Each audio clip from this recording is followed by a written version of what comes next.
Assalamualaikum warahmatullahi wabarakatuh.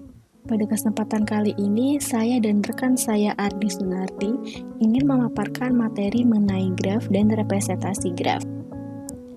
Graf digunakan untuk merepresentasikan objek-objek diskrit dan hubungan antara objek-objek tersebut. Ini gambar sebuah graf yang menyatakan peta jaringan jalan raya yang menghubungkan sejumlah kota di Provinsi Jawa Tengah. Sejarah graf bermula dari persoalan jembatan Koningsberg pada tahun 1736 pada beberapa wilayah yaitu wilayah A, B, C, dan D yang dihubungkan oleh beberapa jembatan. Ini adalah sebuah graf yang merepresentasikan persoalan jembatan Koningsberg, di mana simpul atau vertex menyatakan daratan dan sisi atau edge menyatakan jembatan. Persoalannya adalah bisakah orang melalui setiap jembatan tepat sekali dan kembali lagi ke tempat semula? Selanjutnya adalah definisi graf. Ketika graf G yang isinya V dan E, di mana V adalah himpunan tidak kosong dari simpul-simpul atau vertex, misalnya V1, V2, atau sampai dengan V ke N, dan E yang merupakan himpunan sisi atau edge yang menghubungkan sepasang simpul, misalnya E1, E2, atau sampai dengan E ke N. Contohnya adalah graf sederhana. Graf sederhana ini memiliki 4 buah simpul, yaitu simpul 1, 2, 3, dan 4, serta memiliki 5 buah sisi, yaitu sisi 1, 2, sisi 1, 3, sisi 2, 3, sisi 2, 4, dan sisi 3, 4. Contoh lain adalah graf ganda.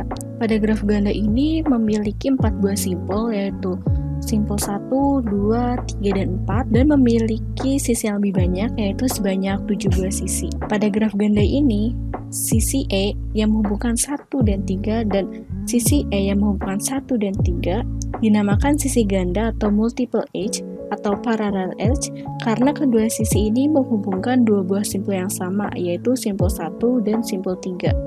Hal ini juga berlaku pada E6 dan E7 yang sama-sama menghubungkan simpul 3 dan 4. Contoh lainnya adalah graf semu. Pada graf semu ini juga memiliki 4 buah simpul, yaitu simpul 1, 2, 3, dan 4, namun memiliki sisi yang lebih banyak, yaitu 8 buah sisi. Pada graf semu ini terdapat sisi E8. E8 ini dinamakan gelang atau kalang atau sebuah loop karena ia berawal dan berakhir pada simpul yang sama, yaitu simpul 3. Kemudian jenis-jenis graf. Berdasarkan ada tidaknya gelang atau sisi ganda pada suatu graf, maka graf digolongkan menjadi dua jenis, yaitu yang pertama adalah graf sederhana atau simple graph. Graf ini adalah graf yang tidak mengandung gelang maupun sisi ganda pada grafnya. Kemudian graf tak sederhana atau unsimple graph, yaitu graf yang mengandung sisi ganda atau gelang pada grafnya. Graf tak sederhana ini dibagi menjadi dua jenis, yaitu graf ganda atau multigraf yang memiliki sisi ganda. Kemudian graf semu atau pseudograf, yaitu graf yang mengandung sisi gelang atau loop. Selanjutnya adalah jenis-jenis graf berdasarkan orientasi arah pada sisi. Yang pertama adalah graf tak berarah atau undirected graph, merupakan graf yang sisinya tidak mempunyai orientasi arah.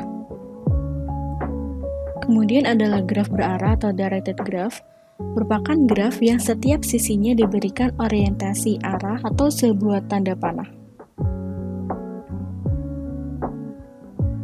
Ini merupakan contoh graf yang tak berarah, dan ini merupakan graf yang berarah. Selanjutnya adalah contoh penerapan graf. Contoh penerapan graf yang pertama adalah graf pada sebuah rangkaian listrik. Pada gambar A merupakan rangkaian listrik, dan gambar B merupakan representasi graf dari rangkaian listrik tersebut.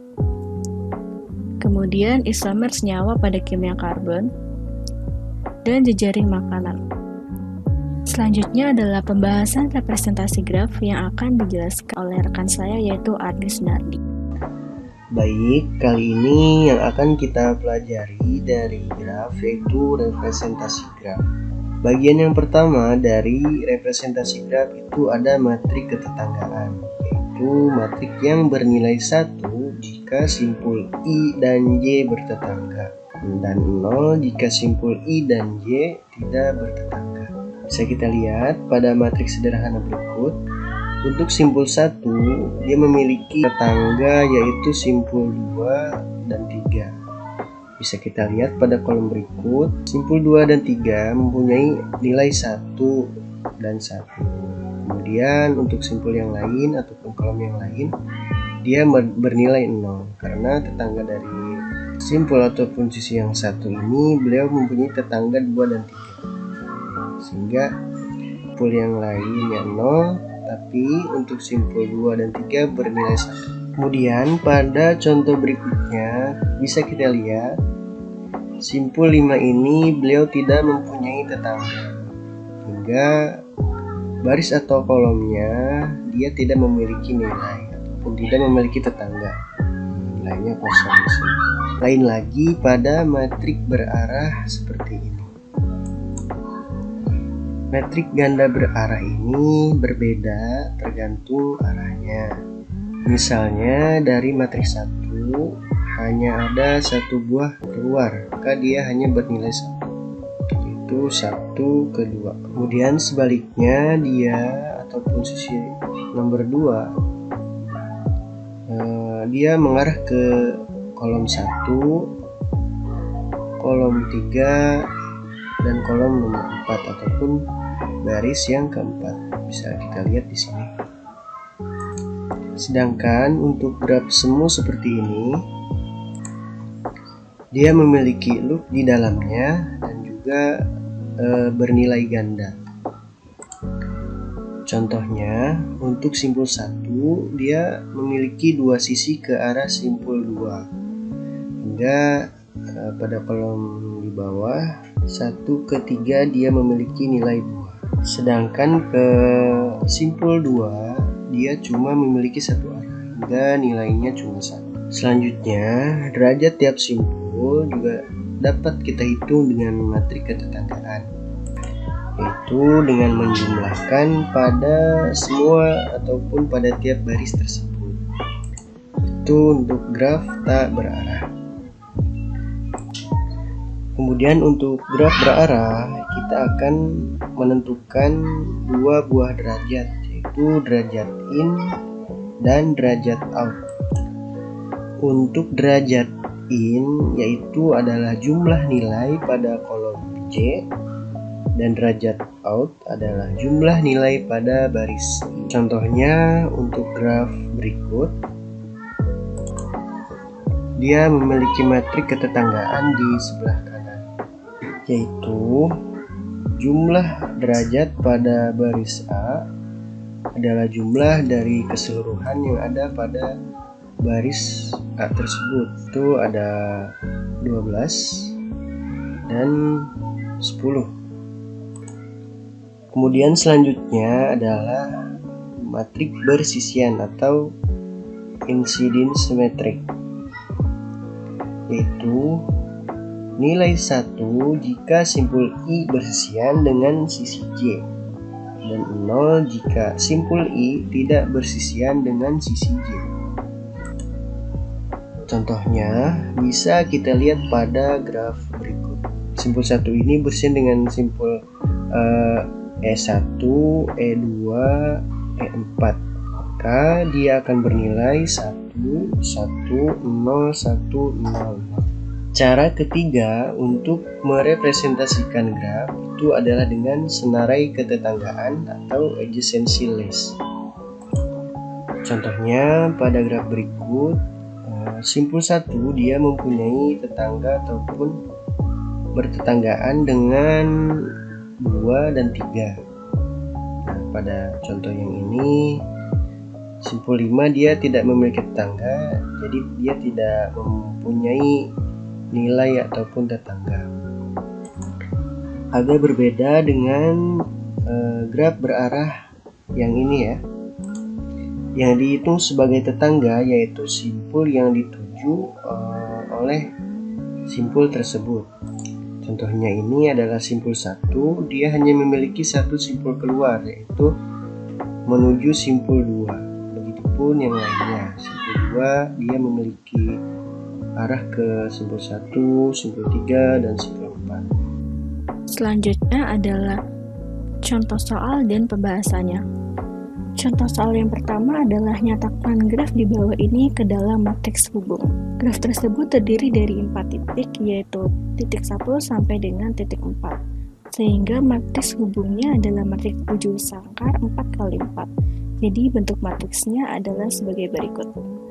Pada graf ini dapat kita lihat bahwa titik 1 hanya terhubung dengan titik 2 dan titik 4, sehingga pada kolom 2 dan titik 4 bernilai 1, sedangkan pada kolom 1 dan kolom 3 bernilai 0. Kemudian pada titik 2 terhubung dengan titik 1 dan titik 3, sehingga pada kolom titik 1 dan titik 3, kolom 2 bernilai 1. Pun terdapat graf ganda yang terhubung dengan titik 4, sehingga kolom 4 pada titik 2 bernilai 2. Kemudian titik 3 berhubung dengan 2 dan 4, sehingga kolom 2 dan 4 pada titik 3 bernilai 1, sedangkan titik 1 dan titik 3 bernilai 0.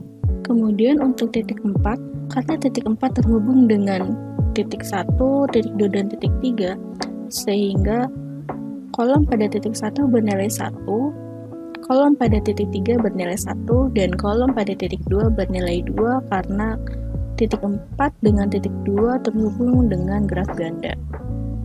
Kemudian contoh soal yang kedua adalah gambarkan graf G dengan ketentuan sebagai berikut. Ketentuan yang pertama adalah V di mana memiliki simpul A, B, C, dan D, dan E merupakan himpunan kosong.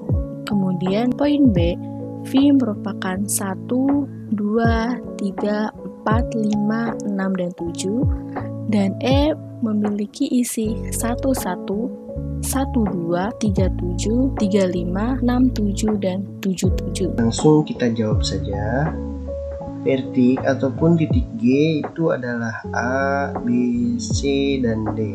Kemudian edge-nya ataupun sisinya adalah himpunan kosong. Jadi berdasarkan ketentuan tersebut, graf G memiliki 4 titik, yaitu A, B, C, dan D. Perhatikan bahwa edge dari G ataupun sisinya merupakan himpunan kosong. Artinya G tidak memiliki sisi. Dengan kata lain, graf tersebut hanya terdiri dari titik. Kemudian pembahasan jawaban pada ketentuan yang kedua. Berdasarkan ketentuan tersebut, graf G memiliki 7 titik yang ditandai dengan angka 1 sampai dengan 7 serta memiliki 6 sisi. Notasi 1, 1 pada EG artinya ada sisi loop pada titik 1. Notasi 1, 2 artinya ada satu sisi yang menghubungkan titik 1 dan titik 2. Notasi 3, 7 pada EG artinya ada satu sisi yang menghubungkan titik 3 dan 7. Kemudian notasi 6, 7 pada EG artinya ada sisi yang menghubungkan titik 6 dan 7. Kemudian ada juga notasi 35 pada EG yang menghubungkan titik 3 dan 5. Kemudian ada juga notasi 77 pada EG yang artinya ada sisi loop pada titik 7. Perhatikan juga bahwa tidak ada angka 4 yang muncul pada EG. Ini artinya 4 adalah titik tidak terhubung oleh sisi manapun. Kita sebut titik 4 ini sebagai titik terperencil atau isolated vertex pada teori graf. Demikian pembahasan mengenai graf dan representasi graf dari kami berdua. Semoga pembahasan kali ini dapat bermanfaat bagi kita semua. Kurang lebihnya kami mohon maaf. Billahi taufik wal hidayah. Wassalamualaikum warahmatullahi wabarakatuh.